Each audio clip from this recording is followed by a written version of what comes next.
Olá, boa noite, meus irmãos em Cristo Jesus e minhas irmãs em Cristo Jesus. Aqui estou com vocês mais uma noite, glórias ao Senhor, damos glórias a Ele, né? Agradecemos por mais esse dia tão abençoado e também por essa noite que nós vamos dar continuidade, né? Daqui a pouco vamos todos para o sono do justo. Mas eu gostaria muito que você prestasse atenção no que eu venho trazer aqui. Hoje eu venho trazer o capítulo de número 14, 15 e 16 do livro do profeta Ezequiel. Assim como nós estamos seguindo no estudo da Bíblia, né? Então, eu quero deixar para vocês hoje sobre esse capítulo. Eu já estou com minha Bíblia aqui na mão, ó. Já estou com a minha Bíblia. Vou falar do capítulo 14, 15 e 16. E aí, sucessivamente, até que nós venhamos concluir o livro do profeta Ezequiel todinho, tá bom? Eu estava ali tentando aprender um negócio aqui que tá na internet. Gente, eu sei que eu tenho muito que aprender, né? A cada dia a gente aprende uma coisa. E quanto a esse negócio de digital aí, de fazer algumas coisas pela internet, eu fico meio confusa. Às vezes eu não sei como começar. Eu não sei nem como que eu tenho esse canal aqui. Deus me deu de alguma forma eu cheguei aqui. Eu só não consigo me lembrar como foi que eu entrei para esse canal, que eu consegui esse canal aqui, como que Deus me deu esse canal. Não consigo lembrar. Mas, independente disso, eu dou graças e glórias ao Senhor por Ele ter me dado esse canal, porque Ele tem me preparado para que eu venha trazer para vocês a palavra dEle. E para me trazer a palavra dEle, eu preciso estudar. E porque ninguém nasce sabendo de tudo, não é mesmo? Tudo nós vamos galgando aos pouquinhos, e aos pouquinhos nós vamos pegando mais conhecimento, vamos aprendendo.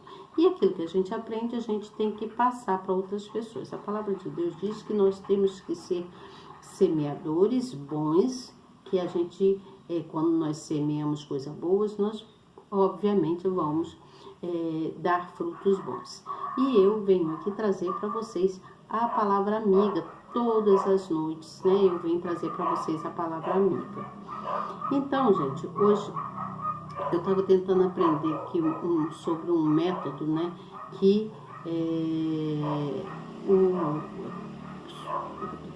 o rapaz está ensinando na internet, o Érico Rocha. Mas ainda não consegui ainda direito não. Mas eu vou tentar, pela glória do Senhor, eu preciso aprender mais sobre digitais, não é mesmo? Então vamos lá, gente, o que importa agora, o que eu venho trazer para vocês aqui é de grande importância, sobre a palavra do Senhor, né? A explicação do profeta Ezequiel. Não posso deixar de falar sobre esse estudo com vocês. É de grande importância que nós venhamos ter o conhecimento da palavra do Senhor. Por quê? Porque Deus, quando nós temos o conhecimento da palavra, Deus, Ele se faz sempre presente nas nossas vidas. E Ele sempre vem nos resgatar por algum erro que a gente venha cometer, até às vezes cometemos sem perceber que estamos errando. E quando sabemos que estamos errando, nós temos que nos humilhar, né, para esse nosso Deus e nos arrepender para que Ele possa nos perdoar. Porque Deus é um Deus de favor, Ele é um Deus de amor, Ele é um Deus que perdoa, Ele é um Deus que abençoa. E para isso nós precisamos estar firme com Ele, tá certo? Então vamos aqui, eu vou ler então o capítulo de número 14, 15 e 16. Mas antes, você novo que está chegando, seja muito bem-vindo. Meu nome é Elizabeth Guilhermino. Eu estou aqui todas as noites trazendo uma palavra amiga para vocês. E eu gostaria muito que você se inscrevesse aí no canal, tá? Aperte aí na palavrinha inscrever, no sininho na palavrinha todas. Depois que você fizer isso, você, por gentileza, aperte também na mãozinha, tem uma mãozinha aí, ó, você dá um clique nessa mãozinha para mostrar para o nosso canal que você está presente, que você gosta do que você ouve, do que você vê aqui, tá bom? Preste atenção que é de grande importância que nós venhamos ter conhecimento da palavra de Deus, tá bom? porque Deus, ele sempre nos convida a conhecê-lo mais. Ele está sempre nos convidando a conhecê-lo mais. E cada vez que nós conhecemos a ele, tudo se torna mais suave nas nossas vidas, né? Na nossa família, com os nossos entes queridos, né? As pessoas que nós amamos, e também com os amigos, né? Com pessoas que estão sempre próximo da gente. Então eu vou ler aqui para vocês, depois eu venho com a explicação, tá bom? Explicação da Bíblia e explicação também que eu faço, né? Um resumo daquilo que eu li, tá certo? Então eu vou ler aqui para vocês, prestem atenção e no final, por gentileza, compartilhe, leve a palavra amiga para alguém, tá certo? É sempre bom a gente levar uma palavra amiga para uma pessoa. Você estará evangelizando e Deus te abençoará grandemente. Confie, creia que tudo que você desejar, Deus te dará, desde que você confie e transborde do amor dele, tá bom? Transborde do amor dele para outras pessoas. Então aqui, vamos lá. Eu vou ler o versículo de número 1, que diz sobre o castigo dos idólatras, tá? Então, diz assim no versículo 1 do capítulo 14 do livro do profeta Ezequiel. E vieram a mim alguns homens dos anciãos de Israel e se assentaram diante de mim. Então veio a mim a palavra do Senhor, dizendo: Filho do homem, estes homens levantaram os seus ídolos. Levantaram os seus ídolos. Ai, a luz, gente, a luminária. Levantaram os seus ídolos nos seus corações. E o tropeço da sua maldade puseram diante da sua face. Devo eu, de alguma maneira, ser interrogado por eles? Portanto, fala com ele, diz-lhes: Assim diz o Senhor Deus: qualquer homem da casa de Israel que levantar os seus ídolos no seu coração e puser o tropeço da sua maldade diante da sua face, e vier ao profeta, eu, o Senhor, vindo ele, lhe responderei conforme a multidão dos seus ídolos. Está prestando atenção? Então, para que eu possa apanhar a casa de Israel no seu coração, porquanto todos se apartaram de mim para seguirem os seus ídolos. Vamos pular aqui para o versículo de número 8, que diz assim: E porei o meu rosto contra o tal homem e o assolarei para que sirva de sinal e provérbio, e arrancá-lo-ei do meio do meu povo, e sabereis que eu sou o Senhor. Isso é Deus falando com Ezequiel. E ele ainda diz mais aqui no versículo de número 11, que fala assim: para que a casa de Israel não se desvie mais de mim, nem mais se contamine com todas as suas transgressões, então eles serão o meu povo e eu lhes serei o seu Deus, diz o Senhor. Aqui Deus já vai mostrando para Ezequiel algumas coisas que aquele povo vinha fazendo lá de errado. Algumas não, muitas coisas, na verdade. E vamos pular aqui para o versículo de número 14, que fala ainda assim, sobre a justiça dos castigos de Deus, né? Ainda diz assim: ainda que estivessem no meio dela estes 3 homens, que é o Noé, Daniel e Jó, eles, pela sua justiça, livrariam apenas as suas almas, diz o Senhor Deus. Se eu fizer passar pela terra as feras selvagens e elas a desfilharem de modo que fique desolada e ninguém possa passar por ela por causa das feras, e estes 3 homens estivessem no meio dela, vivo eu, diz o Senhor Deus, que nem a filhos nem a filhas livrariam, e eles só ficariam livres, e a terra seria assolada. Ou se eu trouxer a espada sobre aquela terra e disser: espada, passa pela terra, e eu cortar dela homens e animais. Ainda que aqueles 3 homens estivessem nela, vivo eu, diz o Senhor Deus, que nem filhos nem filhas livrariam, mas somente eles ficariam livres. Então, cada um se livra Deus perdoa aqueles que o buscam, né? Aqueles que estão se humilhando para Ele. Nós não podemos livrar, podemos ajudar outras pessoas, mas não tem como livrá-los totalmente, né? Cada um tem o seu livramento. Ainda que Noé, Daniel e Jó estivessem no meio dela, vivo eu, diz o Senhor Deus, que nem um filho nem uma filha eles livrariam, mas somente eles livrariam as suas próprias almas pela sua justiça. Tá entendendo?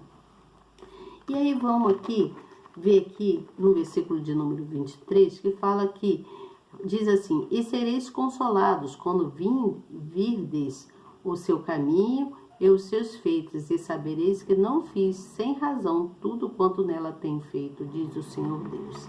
Aí lá no capítulo de número 15, que fala sobre a videira inútil, lá vem falando sobre a videira inútil, que fala aqui, como aqui no versículo de número 1, que diz assim, e veio a minha palavra do Senhor dizendo, filho do homem, que mais é a árvore da videira do que qualquer outra árvore, ou do que o ramo que está entre as árvores do bosque?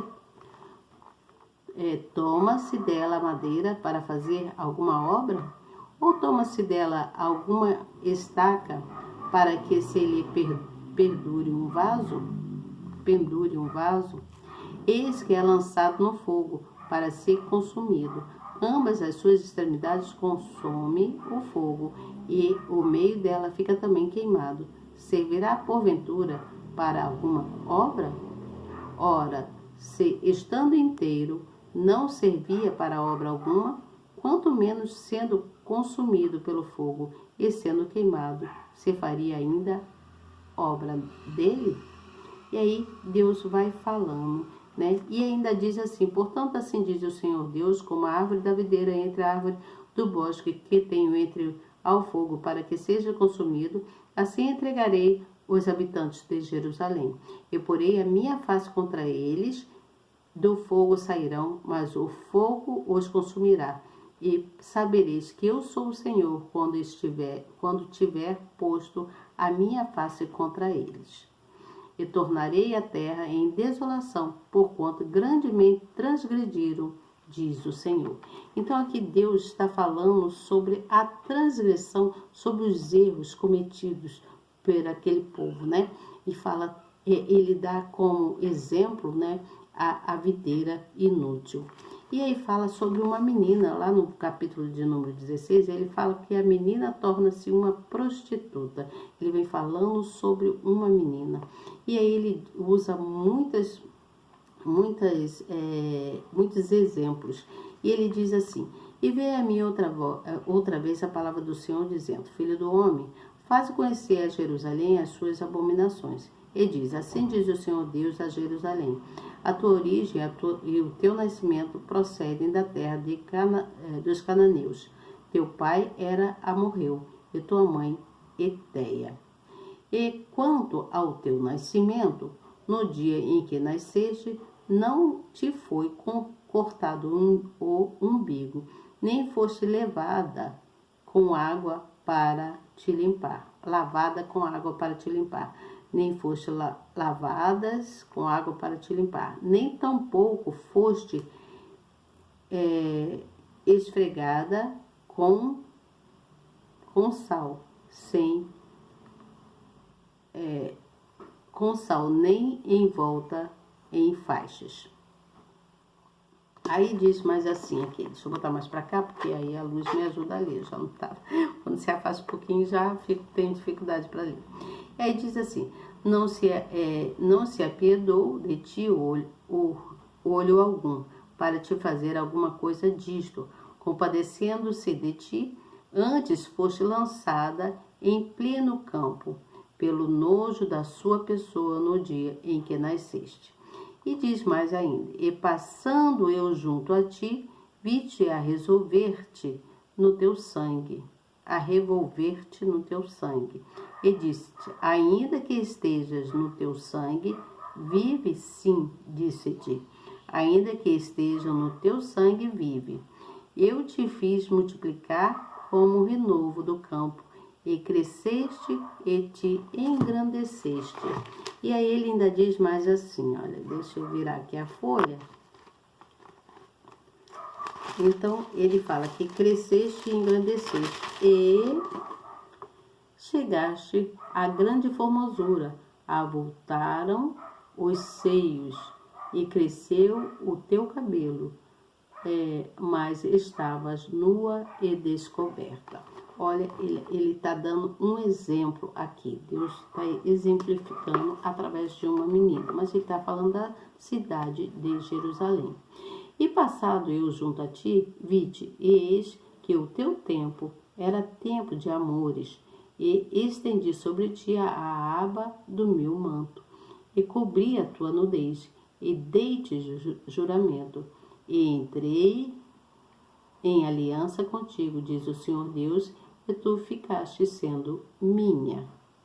Então te lavei com água, e te enxuguei do teu sangue, e te ungi com óleo.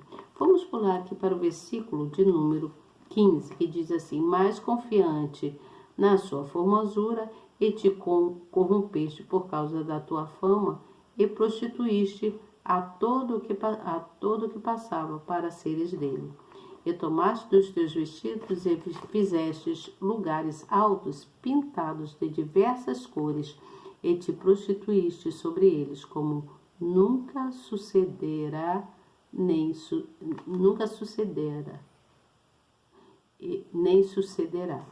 E aí, diz aqui, ainda, vamos pular aqui para o versículo de número 29, que diz assim: antes multiplicaste as tuas prostituições na terra de Canaã até Caldeia, e nem ainda com isto te fartaste.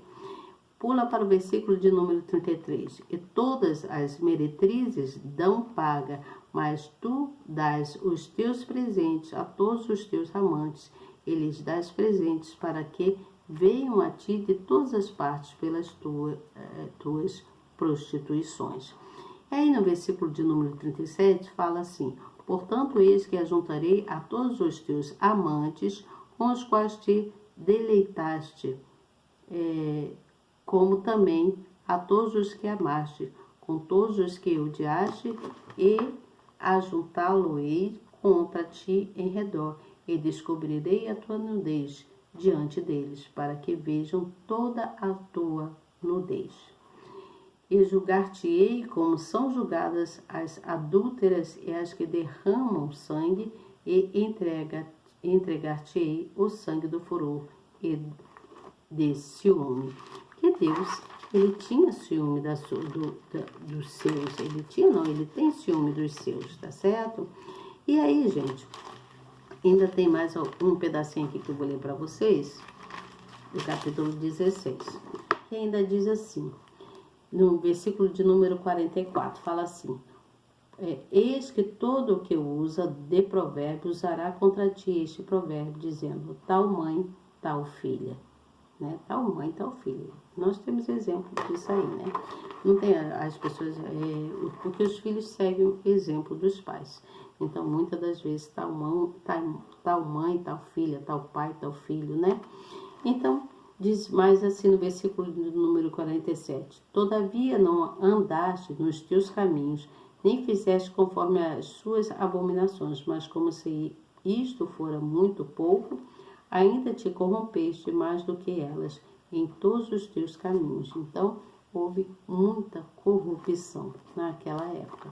E ainda diz aqui no versículo de número 54, que fala assim: para que leves a tua vergonha e sejas envergonhada por tudo o que fizeste, dando-lhes tu consolação, quando tuas irmãs Sodoma e suas filhas tornarem ao teu primeiro estado, e também Samaria, as suas filhas tornarem ao seu primeiro estado, também tu e tuas filhas tornareis ao vosso primeiro estado.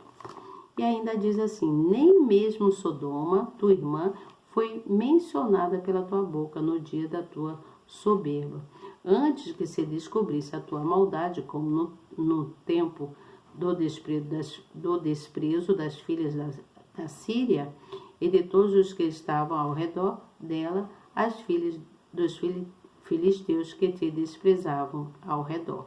E ainda diz mais um pedacinho aqui no versículo de número 61 ao 63, que fala: então te lembrarás dos teus caminhos e te confundirás, quando recebereis duas irmãs maiores do que tu, com as menores do que tu, porque tais darei por filhas, mas não pela tua aliança. Porque eu estabelecerei a minha aliança contigo, e sabereis que eu sou o Senhor, para que te lembres disso e te envergonhes, e nunca mais abras a tua boca por causa da tua vergonha, quando eu te espiar de tudo quanto fizer, diz o Senhor Deus. Então Deus, ele foi dando exemplos, ele foi falando aqui, ele foi exemplificando através de coisas, né? Ele destaca dessa forma, ele faz exemplos desta maneira. E aí ele vem falando sobre o que ele estabeleceria, né? Ele estabeleceria, no caso, o castigo, né? Devido alguns erros cometidos. Mas ele estabeleceria também uma aliança depois que que houvesse que eles retornassem, né, saíssem do erro e pedissem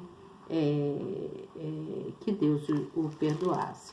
Então, aqui fala sobre todos os corações daquele povo, né? O ídolo não precisa necessariamente ser uma imagem palpável, não necessariamente. Ele também não precisa estar pendurado no pescoço ou encostado em um altar no interior de uma residência, pois a idolatria pode estar oculta no mais íntimo do ser humano. Você está entendendo isso? Então aqui já está explicando bem aqui quando se fala do versículo de número 1. Também fala que o povo deveria se converter, né? Então deveria haver uma exortação para que o povo se convertesse a Deus, né? E eles tinham que ter a atitude de pessoas que seriam pessoas humildes, a palavra do Senhor, tá certo? Aí vem falando também sobre a videira, né? Que duplamente é inútil, porque muitas vezes, conforme estava falando nas escrituras, lá em Israel, que era comparada Israel era comparada a uma videira plantada por deuses, né? Por Deus. Deuses não, por Deus, que Deus é um só. Mas aqui, os habitantes de Jerusalém são retratados como uma videira inútil. Todo o povo lá de Jerusalém, porque eles rejeitaram os cuidados de Deus, né? Os cuidados de Deus. Então, eles foram ditos como inúteis. Então, vou ser mais breve aqui. Então, o que a gente vê? Que há muita seriedade quanto aos pecados e quanto à justiça de Deus. Deus é muito sério nisso, ele é muito sério. Então ele fala para Ezequiel sobre o julgamento que ele faria lá com aquelas nações, né? Com a nação de Israel, contra a vizinhança, né? Que ele vem falando da Síria, vem falando de um monte de lugar ali. E aí ele vem falando sobre a infidelidade daquele povo. Porque Deus, ele queria que o povo se arrependesse, né? Porque a esperança de Deus era que o povo se arrependesse para que ele pudesse ajudar aquele povo, aqueles que o buscassem em verdade. Mas só que aquele povo tinha corações duros. Por essa razão, que nós devemos pensar bem em tudo, porque não é muito diferente do tempo passado, não. Existem algumas pessoas que têm corações duros. Então, nós precisamos mostrar para essas pessoas que Deus é Deus. E Ele mostra através dos feitos dEle, né, para as nossas vidas. Então, a nossa adoração a Deus é de grande importância. A nossa adoração a Deus é de grande importância. A obediência a Deus é de grande importância. Quando nós obedecemos a Deus, para que nós possamos ter a abundância de Deus nas nossas vidas. Deus nos derrama benefícios inúmeros nas nossas vidas.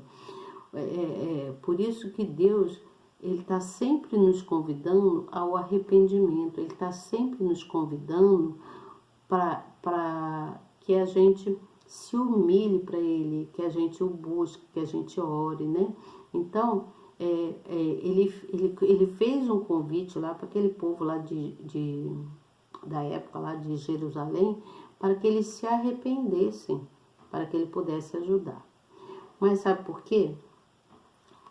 Deus, Ele está sempre pronto para nos perdoar.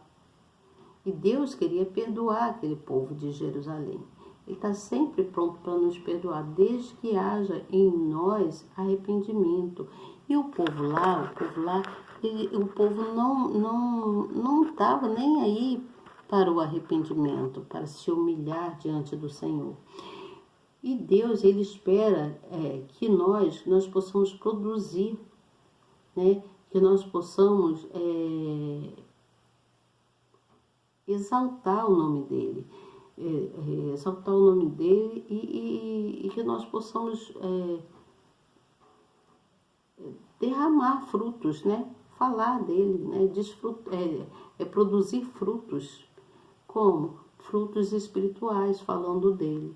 Então, quando nós oramos, quando nós somos solidários, né? Com os outros, quando nós adoramos e quando nós exaltamos o nome do Senhor, Deus se agrada, porque Ele está vendo que nós estamos produzindo frutos. Você entende? Deus está vendo que nós estamos produzindo fruto. Então, Deus, Ele não quer ver a gente sofrendo. Ele não quer ver a gente sofrendo. Que às vezes nós sofremos diante das nossas culpas mesmo, que a gente culpa nós mesmos. Eu errei, eu sou culpado, o fulano errou, a culpa é de fulano, é de Beltrano. Então, muitas vezes nós somos culpados, sim, dos nossos próprios erros. Às vezes nós passamos por coisas porque nós erramos. Não foi Deus que fez com que a gente erre. Não, Deus, Ele é justo, Ele quer sempre que a gente acerte. Ele quer que a gente acerte sempre. Mas, às vezes, nós, por infantilidade, né, a gente ser um pouco infantil, né, não ter um bom discernimento, a gente comete erros. Você entende? A gente comete erros. Então, quando nós oramos a Deus, nós estamos dando para Ele o nosso coração de arrependimento. Você entende? O nosso coração de arrependimento. E aí Ele vem com o amor dEle para nos restaurar. Ele restaura as nossas vidas. Ele nos restaura, Ele nos dá ensinamento.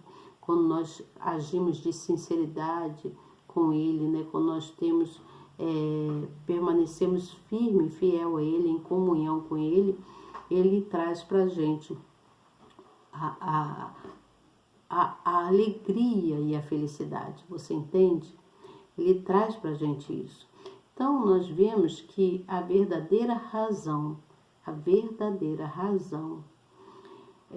de vida, né, a nossa verdadeira razão de vida é o amor. É o amor, é a paz, é a segurança, né? É tudo que Deus quer para a gente. É a solidariedade para as nossas vidas. É a gente ser solidário um para com os outros. Ajudar um ao outro. Gente, às vezes eu olho assim para outro lugar por causa da claridade. A luz, às vezes, faz a minha vista embaçar um pouco. Então, eu sei que muitas vezes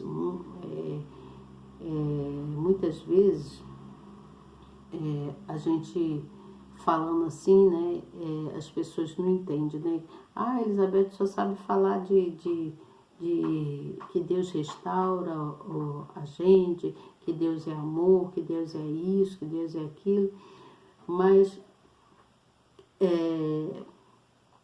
ela não tem outra palavra para falar outras coisas. Será que Deus é só amor? Deus é amor, mas Ele é também fogo consumidor. Você entende? Ele é fogo consumidor. Quando você erra, porque você sabe o que é certo e você está errando, é porque Ele está permitindo que você erre, para que você venha aprender, para que Ele possa quebrantar o seu coração. Você entende? Então, a verdadeira razão de se viver a vida é o amor em Cristo Jesus, tá certo? É o amor em Cristo, tá? Amanhã eu venho com vocês falar sobre o capítulo de número 17, 18 e 19, tá bom? Eu venho falar sobre o capítulo 17, 18 e 19. Eu vou falar sobre a parábola das duas águias e a videira. Nossa, isso aqui deve ser muito forte, né? Precisamos entender sobre isso, sobre só o título aqui já está dizendo, né, que é forte isso, a parábola das duas águias e a videira.